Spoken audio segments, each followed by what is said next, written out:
Friends హఠాత్తుగా విజయ్ భార్య సంగీతకి ఏమైంది? అయితే 2 రోజుల కిందటే లండన్ నుంచి చెన్నైకి చేరుకున్న సంగీత, అలాగే విజయ్ కొడుకు సంజయ్ ఎందుకని ప్రమాణ స్వీకారానికి రాలేదంటే ఇక్కడే ఒక షాకింగ్ ట్విస్ట్ జరిగింది.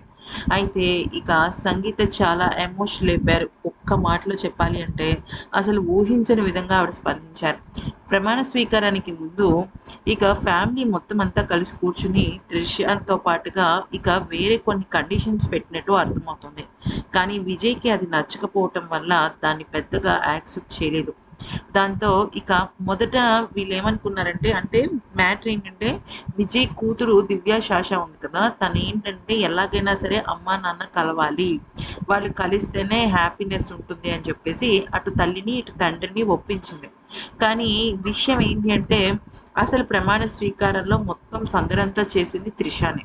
సో, త్రిషాని చూసిన వెంటనే కోపంతో అగ్గి మీద గుగ్గిలంగా మారిపోయి విజయ్ భార్య సంగీత, అలాగే కొడుకు సంజయ్ ఇద్దరూ కూడా చెన్నై ప్రమాణ స్వీకారం దాకా వచ్చి కూడా వెనుతిరిగి వెళ్ళిపోయారు. అది వాళ్ళ అవమానంగా భావించారు.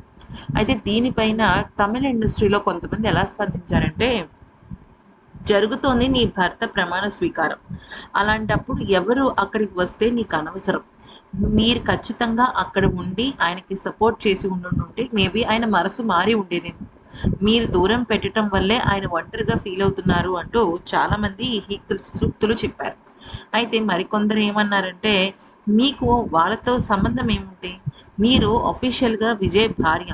మీరు అలాంటి నిర్ణయం ఎందుకు తీసుకున్నారు అంటూ చెప్తుంటే, ఇంకొంతమందేమో మీరు అలా అనకండి. భార్యగా ఆమె ఎన్నో కష్టాలు పడింది కాబట్టే అలా మాట్లాడుతుందని మరికొందరు. మరి దీని గురించి మీరేమంటారో కామెంట్ సెక్షన్‌లో చెప్పండి.